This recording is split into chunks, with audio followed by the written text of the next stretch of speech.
പാലക്കാട്ടേക്ക് പോകാം. കോൺഗ്രസ് കൗൺസിലർക്കെതിരായ ലൈംഗിക പീഡന പരാതിയിൽ ദേശീയ വനിതാ കമ്മീഷൻ റിപ്പോർട്ട് തേടിയിരിക്കുന്നു. പാലക്കാട് NDA സ്ഥാനാർത്ഥി ശോഭാ സുരേന്ദ്രന്റെ പരാതിയെ തുടർന്നാണ് DGPയിൽ നിന്നും റിപ്പോർട്ട് തേടിയത്. അടിയന്തരമായി നടപടി സ്വീകരിക്കണമെന്നും ഇതുവരെ സ്വീകരിച്ച നടപടികളെക്കുറിച്ചുള്ള വിവരങ്ങൾ 30 ദിവസത്തിനകം നൽകണമെന്നും വനിതാ കമ്മീഷൻ നിർദ്ദേശിച്ചു. സാജിദ് അജ്മൽ വിശദാംശങ്ങൾ നൽകും. സാജിദ്, ഈ വിഷയത്തിൽ ദേശീയ വനിതാ കമ്മീഷന്റെ ഇടപെടൽ എങ്ങനെയാണ്?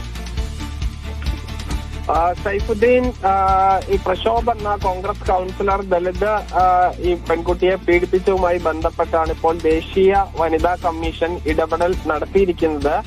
ഈ പാലക്കാട്ടെ BJP സ്ഥാനാർത്ഥിയായ ശോഭാ സുരേന്ദ്രൻ നൽകിയ പരാതിയുടെ അടിസ്ഥാനത്തിലാണ് DGPയോട് റിപ്പോർട്ട് തേടിയിരിക്കുന്നത്. 30 ദിവസത്തിനുള്ളിൽ ഈ എന്തെല്ലാം നടപടികൾ സ്വീകരിച്ചു എന്നത് സംബന്ധിച്ച വിശദമായ റിപ്പോർട്ട് നൽകണമെന്നാണ് ആവശ്യപ്പെട്ടിട്ടുള്ളത്.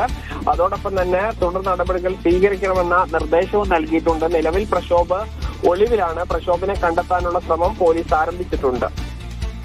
സാജിദ് അജ്മൽ, പാലക്കാട്ട് നിന്ന്.